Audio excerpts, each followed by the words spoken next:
Magandang umaga mga ka-brothers at welcome to my vlog. For today's videos mga ka-brothers, September 22, 9:30 AM ng umaga ay magluluto po tayo ng piniritong galunggong at ginisang gulay mga ka-brothers, Kapampangan version. Basta Kapampangan, manyaman lantakan mga ka-brothers, at happy birthday po pala kay Alvin Asuncion. Happy birthday pamangkin at maligayang bati sa iyong karawan. To be continue po tayo mga ka-brothers, at ngayon po ay inihiwa na po natin ang ating mga gulay mga ka-brothers.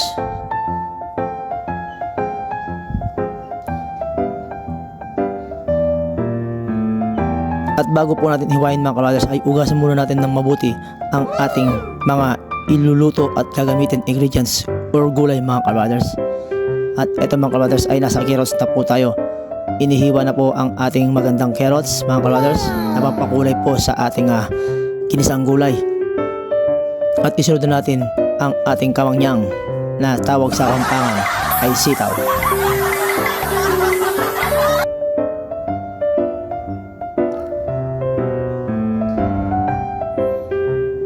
At pagkatapos hiwain ng gulay mga ka-brothers ay isunod natin ng bawang,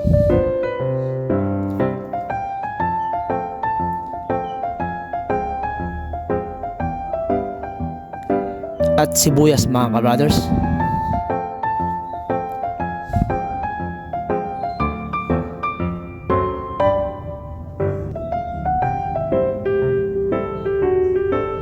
At ang hipon mga ka-brothers ay pampalasa po sa ating ginisang gulay mga ka-brothers. Ito'y nagbibigay ng lamnam at sarap sa ating ginisang gulay.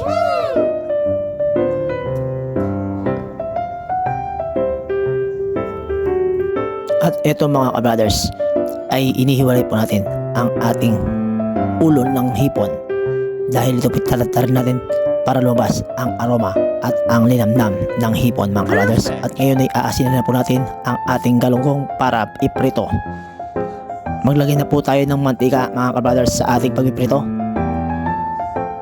At ilagay na ang galunggong kapag mainit na ang mantika sa ating kawali mga ka-brothers. In a few minutes mga ka-brothers ay maluluto na po yan.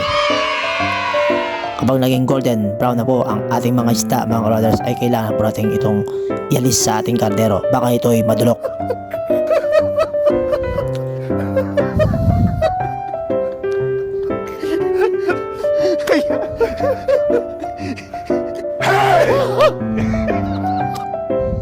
Ayan mga ka-brothers, kapag pinipinito natin ng galunggong, ang forma ko kasi ay pinuporma ko muna ang mga isda na ilalagay ko sa kawali para magandang tignan ang pagpiprito ng ating mga isda mga ka-brothers.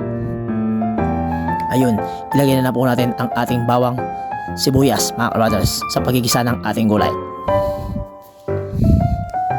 At inilagay na rin po ang ating hipon. At imayakos lang po ng konti yan mga ka-brothers. At isunod po natin ang mga gulay at ihalong mabuti o imayakos ng mabuti para ito'y magkamix ng mabuti mga ka-brothers. Yun, at lulutuin po natin sa mantika ang ating mga gulay. At kasunod din po nito ay lalagyan po natin ng pampalasa ng magic sarap. At imayakos ulit yan mga ka-brothers. At lagyan po ng paminta. Ayan mga ka-brothers, at ilagay natin ang ating bagyong repolyo. At imayakos ng mabuti mga ka-brothers. At lagyan po ng asin at yung ating cornstarch para lumapot ang ating sabaw. And that's all mga ka-brothers. Thank you for watching. Please follow, like, and share to my videos. God bless all. Say peace.